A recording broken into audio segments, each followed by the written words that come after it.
What is tariff? A tariff is mainly provided for in the GATT. This agreement shows a strong preference for tariffs over other instruments of protection. Tariffs may be levied on a per-unit basis or on an ad valorem, according to value basis. Tariff concessions that countries give or receive upon accession to the WTO or as a part of negotiations are recorded as bound tariffs in their tariff schedules. Under the WTO, tariff means duty levied at the border gates on goods going from one custom territory to another. It mainly means the import tariff. However, export tariff are also applied by some WTO members. But the main interest of the GATT or the WTO has been historically on import tariff.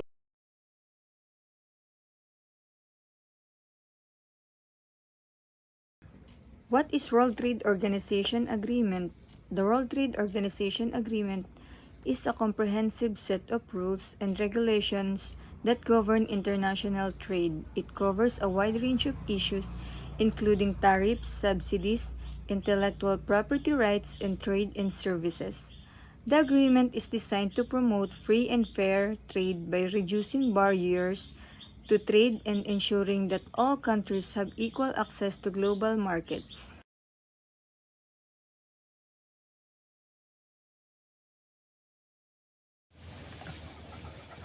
What is WTO's trade rules? The WTO agreements cover goods, services, and intellectual property. They spell out the principles of liberalization and the permitted exceptions. They include individual countries' commitments to lower custom tariffs and other trade barriers, and to open and keep open services markets. They set procedures for settling disputes. They prescribe special treatment for developing countries.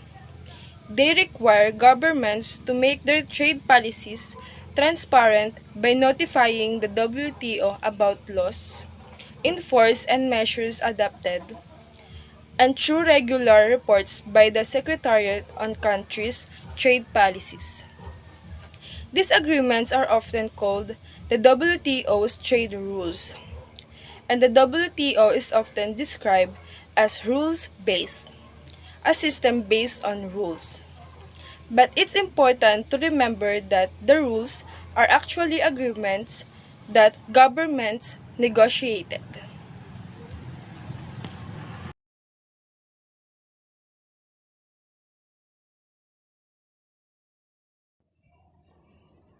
What is tariff as binding?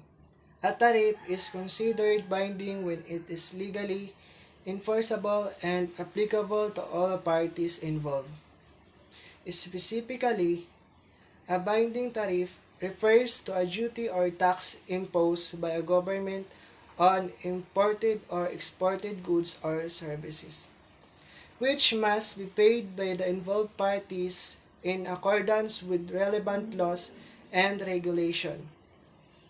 When a tariff is binding, it means that the government has set the duty rate and importers or exporters are obligated to pay it.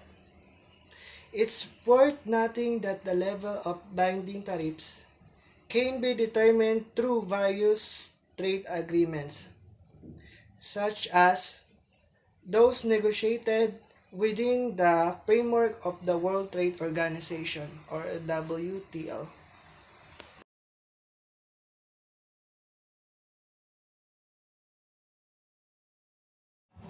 What is tariff as subject to reduction?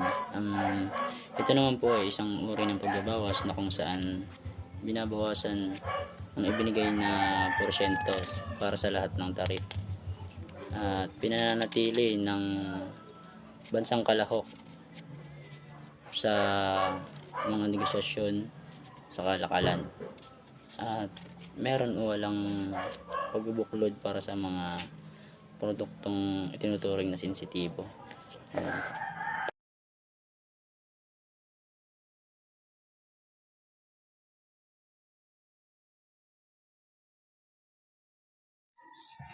Pleasant day to everyone. I'm Angelo T. Vardimay from BSB from 3B. I will be answering the learning process number 1 of lesson 8, which is what is TBT. The term TBT refers to the technical barriers to trade. It is the mandatory technical regulations and voluntary standards that define specific characteristics that a product should have, such as its size, shape, design, labeling, marking, packaging, and functionality or performance. The objective of World Trade Organization's agreement on technical barriers to trade is a preventive instrument to ensure that such measures do not result in discrimination or arbitrary restrictions on international trade. That's all. Thank you.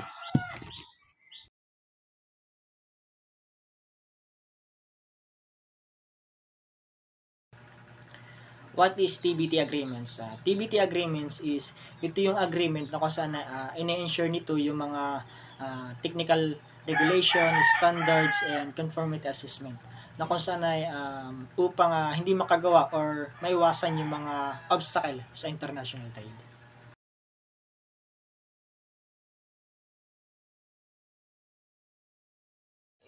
The three kinds of TBT. Technical regulation.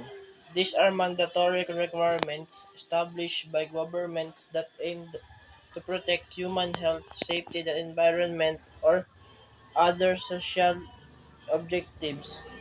Technical regulation can include products specification, performance criteria, packaging requirements, labeling, and testing methods. Standards are voluntary measures developed by non-governmental organization or industry association to ensure the consistency, quality, and safety of products or processes. Compliance with standard can enable business to demonstrate conformity and enhance their marketability. Conformity assessment procedures.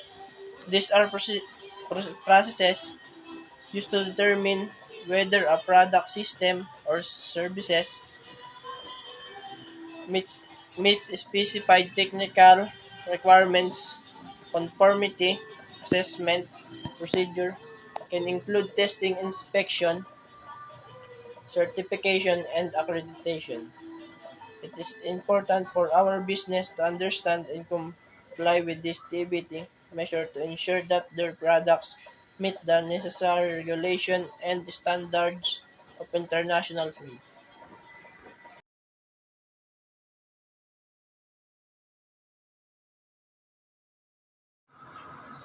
What is technological barriers?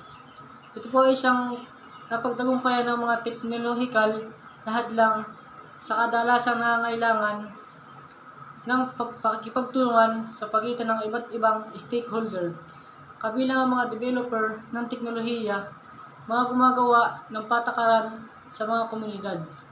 Ang pagtugon sa mga hadlang na ito ay maaaring magsulong ng teknolohikal na pagbabago, humimok ng mas malawak na pag-aampon at mabuksan ang buong potensyal ng teknolohiya sa iba't ibang bahagi ng lipunan.